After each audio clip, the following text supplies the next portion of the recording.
میں سمجھتا ہوں کہ اس وقت سیاسی استحکام جو ہے وہ سب سے بڑی ضرورت ہے. سیاسی استحکام آئے گا تو اس کے ساتھ معاشی استحکام آئے گا.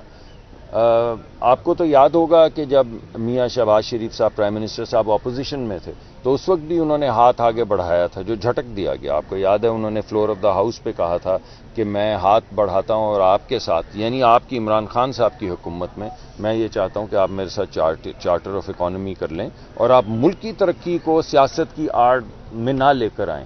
ملک کی ترقی ہونے دیں. آپس میں تو ہماری نوک جھوک چلتی رہے گی تو ہم اپوزیشن کے طور پہ ہاتھ بڑھا کے آپ کے ساتھ کام کرنے کو تیار ہیں. تو خان صاحب نے جھٹک دیا. اس کے بعد جب میاں نواز شریف صاحب تشریف لائے تو انہوں نے پہلی تقریر میں کہا کہ اللہ کسی کو ایسا دن نہ دکھائے جب وہ اپنے والد کی تدفین میں شرکت نہ کر سکیں یا والدہ کی تدفین میں ایک مناسب انداز میں غمی میں شرکت نہ کر سکیں یا زندگی کے آخری لمحوں میں اپنی بیگم کا ہاتھ نہ تھام سکیں. یہ چھوٹے گھاؤ نہیں ہیں لیکن ملک کی مفاد میں ان سب کو پیچھے رکھ کے آگے بڑھتا ہوں. ملک کی مفاد میں میں نے یہ فیصلہ کیا ہے کہ اس تمام گھاؤ ہونے کے باوجود ہم آگے بڑھیں گے اور مل جل کے اپوزیشن کے ساتھ ملک کے اوپر مرہم رکھیں گے اور ملک کو آگے بڑھائیں گے. اس کے بعد آپ نے دیکھا کہ جس وقت الیکشن کے ریزلٹس آئے ہمارے لیے آپ کو معلوم ہے وہ ڈس اپوائنٹنگ تھے. ہمارا خیال تھا کہ ہمیں 90 سے لے کے 105 110 سیٹیں مل جائیں گی. ہمارے جتنے مبصرین ٹیلی ویژن پہ آ رہے تھے جتنے سرویز آ رہے تھے ان سب کے مطابق اتنی سیٹس ہمارا خیال تھا ہمیں ملیں گی. مگر ہم عوامی رائے کا احترام کرتے ہیں. ہمیں اتنی سیٹس نہیں ملی اور جب نہیں ملی تو سب سے پہلے ہم نے کیا کہا. سب سے پہلے ہم نے کہا کہ اگر سنی اتحاد یعنی پی ٹی آئی کے لوگ یہ سمجھتے ہیں اگر وہ یہ کہ ان کی میجورٹی ہے اور وہ کہہ رہے ہیں تو وہ آئیں اور وہ حکومت بنائیں اور ہم اپوزیشن میں بیٹھ جائیں گے. یہ تھا فیصلہ اس وقت کا. اور پھر اس فیصلے کو عملی جامہ پہنچانے کے لیے پیپلز پارٹی نے بڑا اہم کردار ادا کیا اور انہوں نے ٹیلی فون کر کے خورشید شاہ صاحب نے جو دعوت ہمیں دی تھی اس سے وہی دعوت ہم سے پہلے پیپلز پارٹی کو دی اور یہ کہا کہ اگر آپ حکومت بنانا چاہیں تو پیپلز پارٹی آپ کے ساتھ مل کے کام کرنے کو تیار ہے تو آپ حکومت بنا لیں. اب میں سوال آپ سے پوچھتا ہوں, سوال آپ کے توسط سے عوام سے پوچھتا ہوں. جب آپ کے پاس ہم ووٹ لینے آتے ہیں تو ہم کیا کرنے آتے ہیں؟ ہم یہی کہنے آتے ہیں نا کہ اگر آپ نے ہم پہ اعتماد کیا, اگر آپ نے ہمیں ووٹ دیا تو ہم آپ کی مصیبتوں کا حل تلاش کریں گے. اگر ہمیں لیڈرشپ ملی تو ہم عوامی مسائل کو حل کریں گے, غربت کو مٹائیں گے اس ملک سے, ان لوگوں کو بچیوں کو جو سڑکوں پہ خوار ہو رہے ہیں انہیں نوکریاں دیں گے. تو کیا یہ فرض نہیں تھا اگر وہ سمجھتے ہیں کہ وہ میجورٹی میں تھے کہ وہ حکومت بناتے؟ اور جس طرح ہم آگے آ کے عوامی اس مشکل وقت میں عوامی مسائل کا حل ڈھونڈنے کی کوشش کر رہے ہیں تو وہ بھی آگے آ کے کیا ان کی سیاست صرف یہ ہے کہ گرا دو, جلا دو, آگ لگا دو, بس یہی سیاست ہے؟ یعنی اگر آپ کو مل گئی ہے میجورٹی تو آئے نا. یا تو پیپلز پارٹی آپ کو نہ کہہ رہی ہو یا پیپلز پارٹی آپ کو کہہ رہی ہو کہ آدھی ہمیں وزارتیں دے دیں. کوئی ایسی بات نہیں ہوئی. مگر اس کے باوجود کوئی تعمیری سیاست, مثبت سیاست پی ٹی آئی نے نہیں کی اور انہوں نے یہی فیصلہ کیا کہ ہم وہی کہیں گے کہ آج ہم یہ سامنے آ جائیں گے پروونشل اسمبلی کے, کل ہم فلاں چوک میں آ جائیں گے. بھائی آپ چوک میں ضرور آئیں لیکن آپ پھر یہ کیوں کہتے ہیں ہمارے پاس میجورٹی ہے؟ اور اگر میجورٹی لیتے ہیں, عوام آپ کو ٹرسٹ کرتے تو کیوں آ کے ان کے مسائل آپ حل نہیں کرتے؟ ابھی بھی اگر آپ نے اسمبلیز میں اوتھ اٹھایا ہے تو اوتھ اٹھایا ہے نا, تو اس اوتھ کی پاسداری کرتے ہوئے اسمبلی کے اندر جو معاملات ہیں ان کو آگے بڑھائیں, لوگوں کے مسائل جو ہیں ان کو حل کریں. تو میں سمجھتا ہوں یہ بہت اچھا سوال ہے. ہماری طرف سے بھی اگر کسی جگہ پہ جھول ہے تو ہمیں اس کو کم کرنا چاہیے. اگرچہ پرائم منسٹر صاحب نے تو پھر کچھ دن پہلے کہا کہ آپ نے میرا ہاتھ جھٹکا, پہلی تقریر میں ہاتھ جھٹکا, میں پھر آپ کے سامنے ہاتھ بڑھاتا ہوں. مگر بھائی آپ کتنی دفعہ ہاتھ بڑھائیں گے؟ ہم قدم بھی بڑھا رہے ہیں, ہاتھ بھی بڑھا رہے ہیں, مگر کچھ پیش رفت تو دوسری طرف سے بھی ہونی چاہیے نا. کچھ ذمہ داری تو پی ٹی آئی کی بھی ہے کہ وہ آگے آئے اور یہ جس چیز کو آپ سیاسی اسٹیبلٹی کہہ رہے ہیں اور اس کے اندر اپنا حصہ ڈالیں. ایک سیکنڈ میں آپ کو امیر اور غریب کا جو گیس کا بل ہے وہ الگ الگ کر دیا, ہمیں اچھی طرح سے یاد ہے. لیکن ابھی ہم نے دیکھا نومبر سے لے کے اب تک 3 بار گیس کی قیمتیں بڑھائی جا چکی ہیں اور دوبارہ بڑھانے کے لیے 250% تک شاید اس کی سماعت بھی باقاعدہ طور پہ ہو چکی ہے. پیٹرولیم کی قیمتیں پرسوں بڑھی ہیں.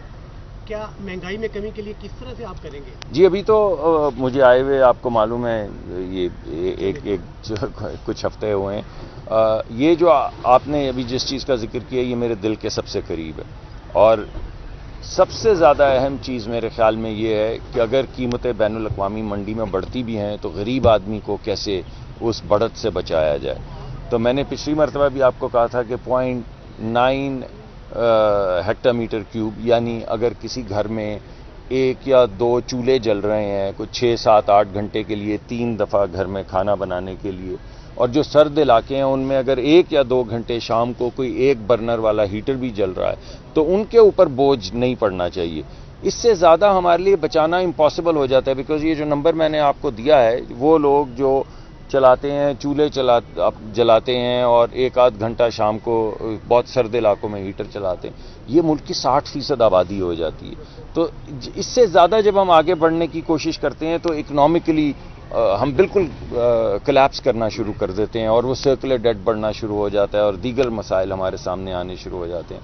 تو جو بھی قیمت کا اگر کوئی بوجھ آتا ہے ہمارے اوپر تو یہ ہم انشاءاللہ بھرپور انداز میں پوری کوشش کریں گے کہ جن لوگوں کا میں نے آپ کو ذکر کیا جو اس ملک کی 60% سے زیادہ کی آبادی ہے ان کو دوبارہ سے پروٹیکٹ کیا جائے. اور جو پچھلے آئے ہیں وہ گیس کے بل آئے ہیں، میں ایک تنقیدی جائزہ میں نے اوگرا کو درخواست کی ہے، اور ایک بین الاقوامی بہت بڑی کنسلٹنگ کمپنی جو ہے آڈٹ کی جو کرتی ہے اس کو یہ دعوت دی گئی ہے کہ وہ دونوں سوئی کمپنیز کا کمپلیٹ آڈٹ کرے. اور اوگرا کے چیئرمین کو میں نے خود یہ درخواست کی ہے کہ یہ جو آپ کے سامنے انہوں نے نئی تجاویز رکھی ہیں SSGC نے اور SNGPL نے، جو 2 سوئی کمپنیز ہیں جس میں زیادہ بڑھت کا دوبارہ مطالبہ کیا گیا ہے، اس کا کمپلیٹ آڈٹ کریں اور ہمیں بتائیں کہ یہ کیوں دعویٰ کیا گیا ہے، کس بنیاد کے اوپر دعویٰ کیا گیا ہے. تو وہ جیسے ہی وہ آڈٹ کا رزلٹ ہمارے پاس اوگرا اور بین الاقوامی جو ایک آڈٹ کمپنی ہے دونوں کا آئے گا تو میں آپ کے سامنے دوبارہ وہ آڈٹ کی رپورٹ لے کر حاضر ہوں گا. یہ میں آپ کو بتا رہا ہوں کہ کچھ کمپنیاں 2 ہی ہیں، وہ ارسپانسبلٹی کے ساتھ، اور اگرچہ ان میں سے بہت سے ٹیم ممبرز ایسے ہیں جن پہ ہمیں بڑا اعتماد ہے اور انشاءاللہ وہ ہمارا ہاتھ مضبوط کریں گے اور غریب کے مسائل کو حل کریں گے، لیکن اگر کسی بھی جگہ پہ کوئی ارسپانسبلٹی نظر آئی تو اس کو بڑی سختی سے نپٹا جائے گا.